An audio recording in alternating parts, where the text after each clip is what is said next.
Welcome on back to Skippers. Today we have 3 more must-add players for your fantasy baseball teams in Week 18. Included in this list, 2 Baltimore Orioles, including a new call-up and a low-rostered catcher that your eyes need to be on. As always, this video is brought to you by FanDuel Canada, the best place to be betting on baseball in the Great White North. Great markets, Dinger Tuesdays, and you can watch games in the app, so download from the link in the description. Let's get into these 3 players. First one I want to talk about is Colton Cowser, 41% rostered from the Orioles. If you just look at his season stats, they're great. 247 average, 16 home runs, 47 driven in. He stole 7 bases, a weighted runs created plus of 123. But there has been a fundamental change in what Colton Cowser is doing. Really hot at the start.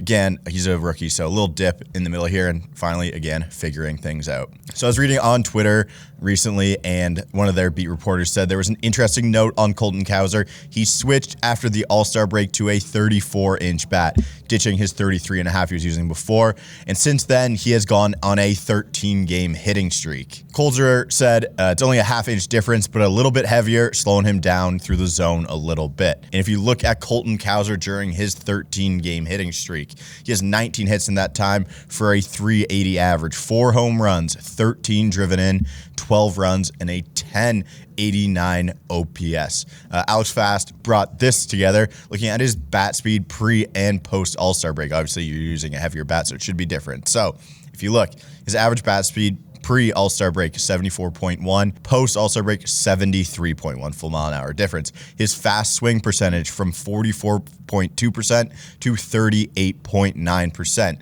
His squared up swing percentage before 25.2% and then now 26.3%. Blast and swing per swing percentage 13.3 pre and 16.8 after. So he slowed his bat down, making more meaningful contact. We know Colton Cowser is talented. He's the front runner for the Rookie of the Year on FanDuel Canada right now. He just went through those classic rookie slumps after a super hot start, like I was saying before. He is a talented player who's in a smart organization. They're going to tend to figure things out more than they're not, so I trust them. And for the second half, post All-Star break for these last couple months, I believe in Colton Cowser. Trading everyone away, so Colton Cowser, it is your outfield to play with. I believe in him. I will be picking him up. But we head to the infield for the Baltimore Orioles, and that is Koby Mayo, 12% rostered, third baseman. Looking at just AAA, I know he had some AA games, I believe, but just at his AAA numbers, 301 average, 20 home runs, 61 driven in, 4 stolen bases, a weighted runs created plus of 141. Koby Mayo gets his call to the big leagues, unfortunately, due to Jordan Westberg breaking his hands, and broke his one hand, but I think that should have him on the sidelines for the rest of the season from what I was reading. Koby Mayo is a massive body, 6'5", 230, 20 home runs in just 77 AAA games at Norfolk this season. Let's look at some of the bad. Koby Mayo has some swing and miss. In AAA, he's striking out 25%. He is making zone contact at just 81.8%, and he is whiffing 35% of the time on breaking pitches. But that was the bad. Let's look at the good. He's running a 400 weighted on base average, a 14% barrel rate, and an average exit velocity of 91.2 miles an hour. His 90th percentile exit velocity is 107 miles an hour, and his max exit velocity 115 miles per hour. He has real juice. And Koby Mayo is killing fastballs to a 519 xWOBA on contact, or some other people like to call it. I like to call it expected damage. Sucks that he is a right-handed hitter at the new Camden Yards, but he has legit juice, and if the runway to a lot of playing time is there, he is the prototype of a must-add player with upside this late in the season.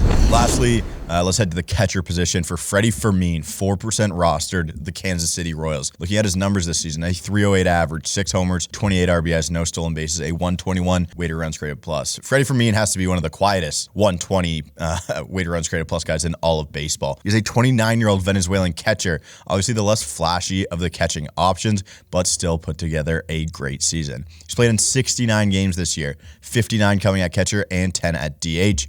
He has put up 2 wins above replacement, exact same as he did last season, I believe, in 70 games. From a Chris Towers article, he says, Fermin hit 345 with an 876 OPS in the month of July, and we're deep in the dog days of summer and keeping Salvador Perez fresh for the playoff playoff run is going to keep Fermin in the lineup more than not. For a guy hitting 286, 332, 440 since the start of last season, that's enough to keep him relevant as a number 2 catcher. And then again, Freddy Fermin is a lot better defensively than Perez, should also keep him in the lineup. Looking at some of the swing metrics and batted ball data, there's not a lot that jumps off the board. It's pretty ugly, honestly. But he's able to swing his swing, make solid enough contact in zone to be just a decent option. And I'm not worried about it because this is the exact same as he did last season. It's just the hitter that he is. If you are in a 2-catcher league, you need to be picking up Freddy Fermin. Those are the 3 players we have this week for Must Add. Let me know what you think of these guys. Anyone else you are putting in your lineups this week. Thank you to FanDuel Canada for sponsoring the video, and we will see you guys next time.